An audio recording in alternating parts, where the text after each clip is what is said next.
وقال النبي صلى الله عليه وسلم أسوأ الناس سرقة الذي يسرق من صلاته قالوا يا رسول الله وكيف يسرق من صلاته قال لا يتم ركوعها ولا سجودها أو قال لا يقيم صلبه في الركوع والسجود. پہلی بات یہ ہے کہ مسند احمد اور دیگر کتب حدیث میں یہ حدیث موجود ہے کہ نبی اکرم صلی اللہ علیہ وسلم نے صحابہ سے فرمایا کہ اسوأ الناس سرقہ الذی یسرق من صلاته، کہ چوری میں سے سب سے بدترین اور بری چوری ایک انسان جو کرتا ہے وہ یہ اپنی نماز سے کرتا ہے. چوری تو ویسے بھی چوری ہے. چوری میں ہوتا کیا ہے کہ ایک انسان کسی کا مال ناحق طریقے سے چپکے سے لے لیتا ہے، ناحق طریقے سے دوسرے کا مال یا دوسرے کی چیز. دیکھیں مال جب چوری کرتا ہے، کوئی چیز کوئی انسان جب چوری کرتا ہے تو اس سے کہیں نہ کہیں وہ فائدہ اٹھا لیتا ہے. آپ نے کسی کا 1000 ریال چوری کر لیا، اللہ بچائے، یہ حرام ہے، یہ حرام ہے. پرس بہت غائب ہوتا ہے یہاں پہ، یہ حرام ہے. اچھا کمال یہ ہے کہ پرس غائب ہوتا ہے، ریال اس میں سے چلے جاتے ہیں، اقامہ بچ جاتا ہے. اقامہ اور دیگر جو کاش وغیرہ ہوتے ہیں وہ بچ جاتے ہیں، ریال غائب ہو جاتا ہے. یہ ریال آپ کے لیے نقصان دہ ثابت ہوگا قیامت کے دن. اس کا حق دیے بغیر آپ کو چھٹکارا نہیں. یہاں ریال لے لیں گے تو وہاں آپ کو ثواب دینا پڑے گا. اب فیصلہ آپ کر لیں، ریال واپس کریں گے اس کا یا اپنے اجر و ثواب اور نیکیاں اسے دیں گے. وہ بھی قیامت کے دن جہاں ایک ایک نیکی کا انسان محتاج ہوگا. اور خدا نخواستہ اگر آپ کے پاس نیکی نہ ہوئی تو اس کے گناہ آپ کے کھاتے میں ڈال دیے جائیں گے. بہت بڑے خزانے کا سودا ہے. تو میں کہہ رہا تھا کہ ایک انسان کسی کا مال یا کسی کی کوئی چیز چپکے سے چوری کر لیتا ہے تو دنیا میں کہیں نہ کہیں اس کا کچھ نہ کچھ فائدہ اٹھا لیتا ہے. لیکن نماز سے انسان جب چوری کرتا ہے تو اس کا کوئی فائدہ اسے حاصل نہیں ہوتا، بلکہ اس کا خود الٹا نقصان ہوتا ہے. اور نقصان بھی بڑا عجیب و غریب قسم کا ہے. تو کہنے کی بات ہے کہ انسان جب چوری کرتا ہے تو اس کا کہیں نہ کہیں فائدہ حاصل کر لیتا ہے. لیکن انسان جب نماز سے چوری کرتا ہے تو اس کا فائدہ اس سے کچھ نہیں ملتا، بلکہ اس کے ثواب اس سے کم ہو جاتے ہیں یا مکمل وہ نماز باطل ہو جاتی ہے. اور پھر ذاتی طور پر اسے رب کے سامنے بھگتنا پڑے گا اور شرمسار ہونا پڑے گا. تو اسی لیے نبی اکرم کی بدترین چوری لوگوں کی سب سے بدترین چوری یہ ہے کہ جو اپنی نماز سے وہ کرتا ہے. صحابہ کرام کو بڑا تعجب ہوا، قالوا یا رسول اللہ کیف یسرق من صلاته، یہ نماز کی چوری کیا ہوتی ہے؟ نماز سے وہ چوری کیسے کرے گا؟ بھئی عام چوری سمجھ میں آتی ہے، کسی کا مال اٹھا لو چپکے سے، اسے خبر نہ ہو، اور اگر کچھ لوگ دیکھ لیں تو آپس میں بندر بانٹ کر لیں، جیسا کہ بہت سے لوگ کرتے ہیں، اللہ بچائے. تو آپ نے فرمایا کہ لا یتم رکوعها ولا سجودها، صحیح طریقے سے، کامل طریقے سے، اچھے اور بہتر طریقے سے رکوع سجود اور دیگر ارکان ادا نہ کرنا یہ نماز کی چوری ہے جو بدترین چوری ہے. دیگر روایت میں ہے او قال لا یقیم صلبہ فی الرکوع والسجود، کہ وہ اپنی پیٹھ کو رکوع میں اور سجدے میں درست اور ٹھیک نہ کرے، ٹھیک انداز سے اپنی پیٹھ رکوع میں اور سجدے میں نہ رکھے. تو یہ نماز کی چوری ہے. اور اس چوری کو نبی اکرم صلی اللہ علیہ وسلم نے بدترین اور بری چوری کہا ہے. اور ظاہر بات ہے اس چوری کا نقصان خود اس انسان کو ہوتا ہے. اچھا یہ نقطہ سمجھے، جو لوگ سرے سے نماز نہیں پڑھتے، یہاں نماز پڑھنے والوں کو بدترین چور اس وقت کہا جا رہا ہے جب وہ نماز کو ذرا تھوڑی سی سستی یا جلد بازی میں رہتے ہوئے رکوع سجدہ اور دیگر ارکان صحیح طریقے سے نہ کریں تو انہیں بدترین چور کہا. اور سرے سے اگر نماز نہ پڑھے تو نقطہ اہم ہے، غور کیجئے پھر ان پر کون سا حکم لگے گا، بار بار بتایا جا چکا ہے. اور نماز اگر رکوع اور سجود اور قیام قعود اور دیگر تمام اراکین وغیرہ کا خاص خیال رکھ کے پڑھا جائے تو اس کا ثواب کیا ہے، اس کے فائدے کیا ہیں، کون نہیں جانتا. تو اس کے ثواب کو بھی سامنے رکھیں اور اس کے عقاب کو بھی سامنے رکھیں. اور نماز میں اگر کسی بھی قسم کی کوتاہی ہے، وہ اگر چھوڑتے ہیں تو بھی یہ بڑی کوتاہی ہے، یا پڑھتے ہیں اور پڑھنے کے وقت خاص خیال نہیں رکھتے، جلد بازی میں کچھ ایسی حرکتیں کر جاتے ہیں جس سے آپ کا ثواب کم ہو جائے، تو ایسی چیزوں سے بھی بچنے کی ضرورت ہے۔ میرے بھائی، میں آپ کو 2 سوال رکھوں جو صحابہ کرام نے نبی اکرم صلی اللہ علیہ وسلم سے کیا تھا، اس سے اندازہ ہوگا کہ نماز کو ہمیں کتنے بہتر طریقے سے کرنا چاہیے، اور اگر وہ کمی ہے تو اس کمی کو دور کرنا چاہیے، اور کبھی کبھی کمی جو ہوتی ہے اس میں انسان کا اپنا ذاتی بس نہیں ہوتا، کیونکہ شیطان کا اپنا اس میں بھی کچھ عمل دخل ہوتا ہے۔ شیطان بھی انسان کو نماز کے اندر ورگلانے کی پوری کوشش کرتا ہے، کبھی وسوسہ ڈال دے گا، کبھی وہم ڈال دے گا، کبھی شک میں مبتلا کر دے گا، کبھی کچھ اور کبھی کچھ، بہت تیری قسم کی انسان کے حساب سے وہ حرکتیں کرتا رہتا ہے۔ ایسے موقع پر ہمیں جو علاج بتایا گیا ہے، علاج نبوی، وہ ذرا غور کریں۔ اما عائشہ صدیقہ فرماتی ہے، صحیح بخاری کی روایت ہے، وہ کہتی ہیں کہ سألت رسول اللہ صلی اللہ علیہ وسلم عن التفات الرجل فی الصلاۃ، میں نے نبی اکرم صلی اللہ علیہ وسلم سے اس آدمی کے بارے میں سوال کیا جو نماز میں ادھر ادھر دیکھ لیتا ہے، اور یہ بیماری بہت سارے لوگوں میں پائی جاتی ہے، بہت سارے لوگوں میں۔ آپ یقین کریں، وہاں اس کونے میں آدمی بیٹھا ہو تو وہاں والا آدمی بھی یہاں دیکھ لیتا ہے، امام کو وہ وہاں سے دیکھ لیتا ہے، اور کئی بار آنکھیں 2-4 ہوئی ہیں، آنکھیں ٹکراتی ہیں، آدمی کو بتایا اس کونے میں ہے، 8 سب پیچھے، وہ بھی بائیں ایک دم بالکل زاویہ کونے میں، وہاں سے آدمی اگر بیچ میں بیٹھے ہوئے امام کو دیکھ لیتا ہے، وہ نماز چھوٹی ہوئی جو پڑھ رہا ہے، اب آپ سوچیں کہ یہ اس امام کو دیکھ کر کے آپ کو ملے گا کیا؟ کون سی ایسی مجبوری ہے؟ یہ مجبوری نہیں، یہ بدماشی ہے، اور شیطان کے داؤ میں اور اس کے چکر میں مکمل طور پر انسان پڑ جاتا ہے۔ یہ وہی چیز ہے۔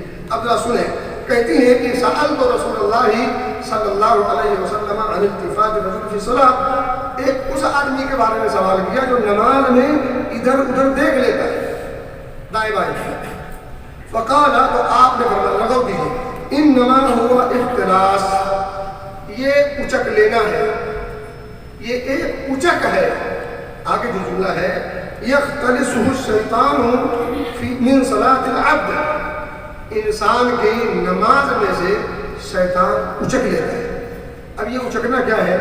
شیطان آپ کے دل میں، ذہن و دماغ میں کوئی بات ڈالے، کوئی نماز پڑھایا ہے تو یوں آدمی ہاتھ مارے بادھے پورا مار دے گا، یہاں سے لے کر کے وہاں تک، یہ شیطان کا اچکنا ہے۔ شیطان نماز میں انسان کو طرح طرح کے وسوسے اور خیالات پیدا کرتا ہے، اور اسی خیالات کو انسان عملی جامہ پہنا دیتا ہے۔ تو اسی لیے وہ کبھی گھڑی دیکھ لیتا، اور کبھی دائیں اور بائیں دیکھ لیتا، اور کبھی اپنی نگاہوں کو اوپر بھی کر لیتا۔ اوپر کی بھی حدیث سناؤں گا آپ کو اگر موقع ملا تو۔ آپ نے فرمایا، انما ہوا اختلاس یختلسہ الشیطان من صلاۃ العبد، بندے کی نماز میں سے شیطان اچک لیتا ہے، یہ وہی اچکنا ہے۔ اب ذرا دوسری حدیث سن لیں، دوسرا سوال، اس کے بعد کچھ ان دونوں حدیثوں کو سامنے رکھ دے کچھ باتیں۔ حضرت عثمان بن ابو العاص رضی اللہ تعالیٰ، وہ کہتے ہیں کہ میں نبی اکرم صلی اللہ علیہ وسلم کے پاس آیا اور آ کر کے سوال کیا، بلکہ یوں کہہ لے کہ وہ اپنی ایک بیماری کا علاج پوچھا، اور وہ بیماری کون سی تھی؟ نماز سے متعلق تھی۔ وہ کہتے ہیں کہ اتى النبی صلی اللہ علیہ وسلم فقال یا رسول اللہ ان الشیطان قد حال بینی وبین صلاتی وقراءتی یلبسها علی، اللہ کے رسول صلی اللہ علیہ وسلم، یہ جو شیطان ہے نا، یہ میری نماز کے اور میری قرأت کے درمیان حائل ہو جاتا ہے، اور حائل ہو کر کے یہ مجھے طرح طرح کے وسوسے اور خیالات میرے اندر پیدا کرنے لگتا ہے، جس سے نماز میں ڈسٹرب ہوتا ہے اور معاملہ غلط ملت ہو جاتا ہے۔ نماز پڑھی نہیں پڑھی، کتنی پڑھی، کیا پڑھا، کتنا باقی، یہ جو ہوتا ہے کتنی رکعت پڑھی، آپ سوچیں 4-5 منٹ کے اندر 4 رکعت پڑھنے والا شخص اسی 3 اور 4 میں بھول جاتا ہے. وہ 3 پڑھی کہ 4 پڑھی. اتنی چھوٹی گنتی اور اتنے اہتمام کے باوجود اب وہ کھڑا ہے تو اس کو پتہ نہیں کہ سجدہ دوسرا کیا کہ نہیں. 2 سجدے میں سے 1 سجدہ بھول جاتا ہے. 4 رکعت میں سے تیسری پڑھی کہ چوتھی. کبھی کبھی وہ 2 میں بھول جاتا ہے کہ دوسری کی تیسری. اب یہ نبی اکرم صلی اللہ علیہ وسلم کے ساتھ بھی ہوا ہے. حدیثوں میں موجود ہے آپ نے 4 رکعت والی صرف 2 ہی پڑھی اور 4 والی 5 پڑھ لی. یہ سب حدیثوں میں موجود ہے. خیر تو کہتے ہیں عثمان بن ابو العاص کہ میں نبی اکرم صلی اللہ علیہ وسلم کی خدمت میں حاضر ہوا اور کہا کہ اللہ کے رسول صلی اللہ علیہ وسلم جو شیطان ہے ان شیطان قد حال بینی و بین صلاتی و قراءتی، میری نماز اور میری قرأت کے درمیان شیطان حائل ہو جاتا ہے، بیچ میں حائل آتا ہے. یلبسها علیہ، اور وہ میرے تمام معاملات کو گڑبڑ کر دیتا ہے، خلل ملت کر دیتا ہے اور اسی طرح سے مجھے شک میں وہم میں مبتلا کر دیتا ہے. بھول چوک اور نسیان غالب آ جاتا ہے. اور یہ سب کچھ ہمارے ساتھ ہوتا ہے. جب یہ بیماری انہوں نے بیان کی تو اس کا علاج نبی اکرم صلی اللہ علیہ وسلم نے بتانے سے پہلے آپ نے فرمایا کہ ذاک شیطان یقال له خنزب او خنزب، یہ ایک ایسا شیطان ہے جس کا نام خنزب یا خنزب ہے. خا نون زا با، خنزب یا خنزب، علماء نے 2 بار پڑھا ہے. یہ خنزب نامی شیطان ہے اور یہ اس کی ڈیوٹی ہے کہ مسلمان مومن جب نماز پڑھیں تو جا کر کے اس کے دل پر حملہ کرے اور انہیں طرح طرح کے خیالات وسوسے اور وہم وغیرہ پیدا کرے تاکہ اس کی نماز وہ نماز نہ ہو پائے جو رب کو بھاتی ہے. آپ یقین کریں کہ مومن کا سب سے اچھا عمل جو اللہ کو سب سے زیادہ محبوب پسندیدہ ہے وہ کون سا ہے؟ نماز. عملوں میں تمام اعمال میں انسان بہت سارے عمل کرتا ہے لیکن سارے اعمال کو اگر آپ ٹیلی کریں تو ان میں سے نماز ایک ایسا عمل آپ کو ملے گا جو اللہ کو بہت بھاتا ہے، بہت محبوب ہے. اور اسی عمل میں ہم سب سے زیادہ کوتاہی کے شکار ہیں. عمرہ کرنے کا شوق تو بہت ہوتا ہے، ہونا چاہیے، انکار نہیں کرتا. حج کا ماشاء اللہ اور دیگر چیزیں بڑے بڑے کام کرنے کی کوشش کرتے ہیں، لیکن نماز اس تعلق سے سب سے زیادہ کوتاہی کا مسلمان پائی جاتی ہے اور یہ سب سے زیادہ اہم ہے، سب سے زیادہ قربت کا ذریعہ ہے. اللہ کو راضی کرنے کا سب سے آسان اور سب سے اہم عمل ہے. اب آپ بتائیں علاج. اگر ایسا کبھی نماز کے دوران ہو جائے، اگر ایسا نماز کے دوران ہو جائے آپ نماز میں ہیں اور آپ کو خیالات آنے لگے، وسوسے آنے لگے اور اس طرح کی جب سچویشن ہو تو پھر فَإِذَا أَحْسَسْتَهُ، جب تم یہ چیز محسوس کرو، جب تم یہ چیز اپنے اندر پاؤ تو علاج فَتَعَوَّذْ بِاللَّهِ مِنْ، تو اللہ کے ذریعے سے شیطان کی پناہ مانگو. اور وہ کیا ہے؟ فَتَعَوَّذْ بِاللَّهِ مِنْ، اعوذ باللہ من الشیطان الرجیم پڑھو نماز میں. یہ علاج ہے جب آپ وسوسے کا شکار ہوں، جب شیطان حاوی ہو جائے اور وہ آپ کو مکمل طور پر اپنے نرغے میں لے لے تو پھر ایسے موقع پر اعوذ باللہ من الشیطان الرجیم پڑھو. وَأَطْفِلْ عَلَىٰ يَسَارِكَ ثَلَاثًا، اور 3 مرتبہ اپنے بائیں جانب دھتکار دو. کیا شکل بنے گی؟ آپ دیکھیں مثال پر آپ نماز میں ہیں، نماز میں خیالات پیدا ہونے لگے اور آپ کو محسوس ہونے لگا کہ اب میں شیطان کے نرغے میں پھنس چکا ہوں، آ چکا ہوں، تو آپ بائیں طرف اعوذ باللہ پڑھتے ہوئے اپنے بائیں طرف اعوذ باللہ من الشیطان الرجیم پڑھیں دھیمی آواز سے اور 3 مرتبہ تھکار دیں. تھکارنا کہتے ہیں یعنی تھوکنا، لیکن ایسا تھوکنا جس میں تھوک صرف اس کے ذرات نکلے، تھوک کے صرف ذرات نکلے جیسے. اور بس آپ اپنے بائیں جانب، اب دیکھیں یہاں جو جملہ ہے قابل غور ہے کہ آپ 3 بار تھوکیں گے، تھکائیں گے. کہاں؟ بائیں جانب. یہاں 2 چیزیں یاد رکھیں. نمبر 1 یہ کہ جو تھوکنا ہے اس میں تھوک کے ذرات ہوں صرف، جیسے ہم باہر تھوکتے ہیں کسی موقع پر اس طرح کا تھوکنا نہ ہو. بساق اسے کہتے ہیں عربی میں.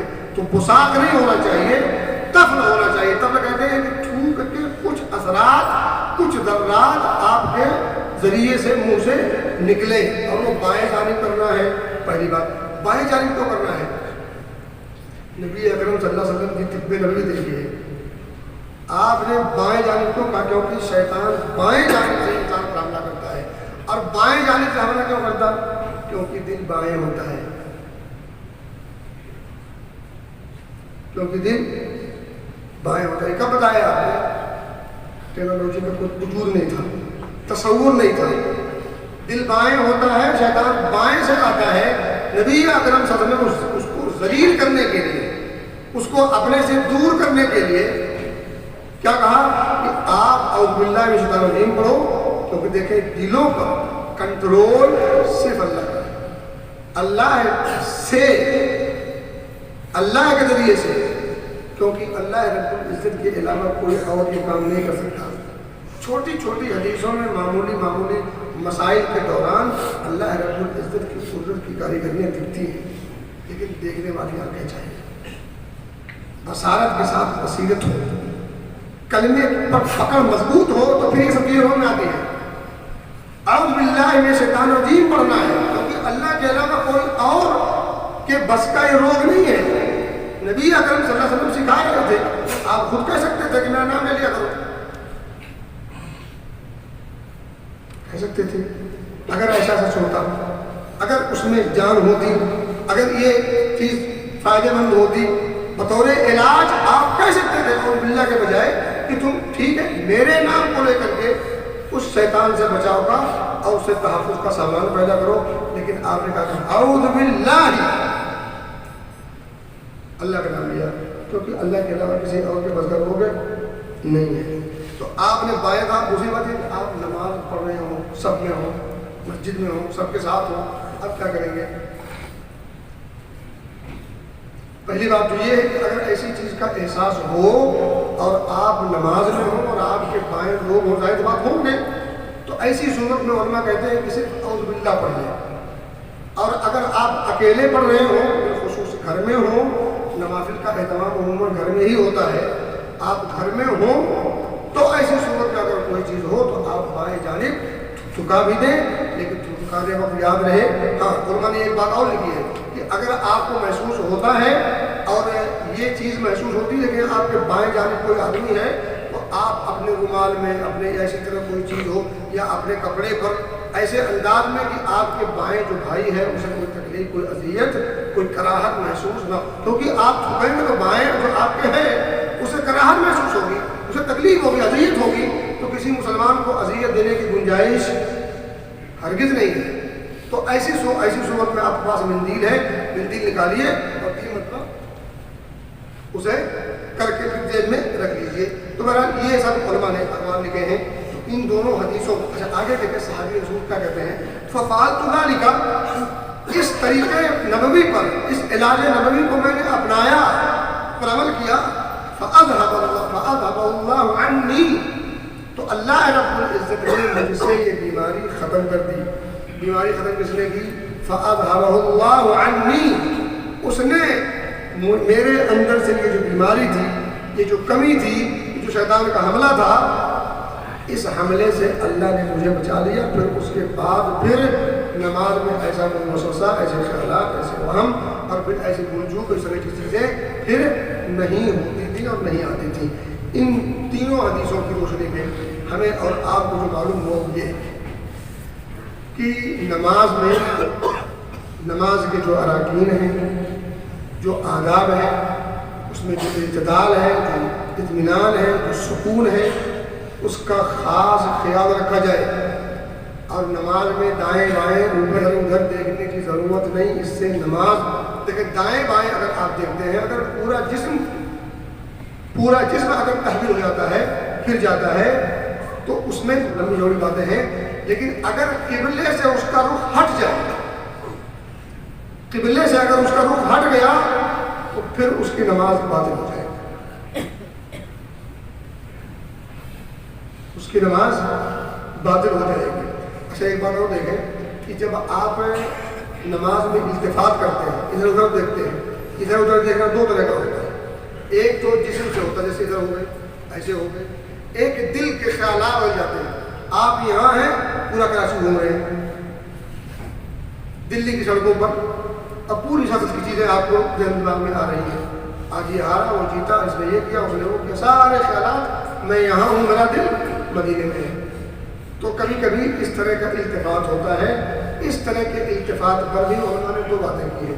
کچھ لوگوں نے کہا ہے کہ اگر اس طرح کے التفات میں وہ بھول مل گیا تو پھر نماز باطل ہو جائے گی. لیکن صحیح بات یہ ہے کہ نماز باطل تو نہیں ہوگی، لیکن نماز میں وہ لذت نہیں آئے گی،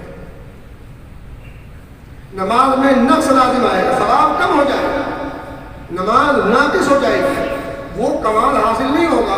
تو اگر آپ التفات چاہے قلبی ہو روحانی ہو چاہے بدنی ہو، دونوں کے بارے میں علماء کے اقوال ہیں، لیکن بہرحال اگر بدنی ہے اور قبلے کا اہتمام باقی ہے تو کم از کم نماز باطل تو نہیں لیکن نماز ناقص ضرور ہو جائے گی، ثواب میں کمی ہو جائے گی. اب سوال یہ ہے کہ آپ سے ادھر ادھر دیکھ لیتے ہیں، ہلکا پھلکا خالی دیکھ لیا، کسی کو دیکھ لیا کلمہ آیا کہ نہیں آیا، یا میرے بغل میں کون کھڑا ہے سامنے کون بیٹھا ہے، اگر آپ نے دیکھ لیا تو آپ کے نماز میں جو ثواب ہو کم تو ہو گیا، آپ کو ملا کیا اس سے فائدہ؟ کوئی ایک فائدہ معمولی سا بھی بتائے، کوئی اس کا کوئی بھی کام انسان کرتا ہے تو کوئی نہ کوئی فائدہ ہوتا ہے. نماز میں دائیں بائیں دیکھنے سے یا جلد بازی کرنے سے یا اوپر دیکھ لینے سے یا اور کوئی حرکت کر لینے سے، اب پورا حساب کر لینے سے دل میں، ان تمام چیزوں کا فائدہ زیرو ہے اور نقصان ثواب میں کمی آ رہی ہے. تو فائدہ سرے سے نہیں، نقصان آپ کی نماز کا جو ثواب میں کمی ہو رہی ہے. تو یہ سودا بھی نہایت ہی خسارے کا ہے اور یہ عقل مندی کے خلاف ہے. تو اگر کبھی اس سے پیدا ہوں وہاں پیدا ہوں تو پھر یہ علاج نبوی کو سامنے رکھیں اور خضوع کے ساتھ، اہتمام کے ساتھ، انہماک کے ساتھ، قلب اور دل حضوری کے ساتھ نماز کو پڑھیں. اور جو لوگ نماز نہیں پڑھتے ہیں وہ نماز کا اہتمام نہیں کریں، اور جب نماز پڑھیں تو نماز جیسی ہونی چاہیے. اللہ ہم سب کو نماز پڑھنے کی توفیق دے، نماز کے اہتمام کی توفیق دے اور نماز کے تمام آداب کو مربوط رکھنے کی توفیق دے. آمین.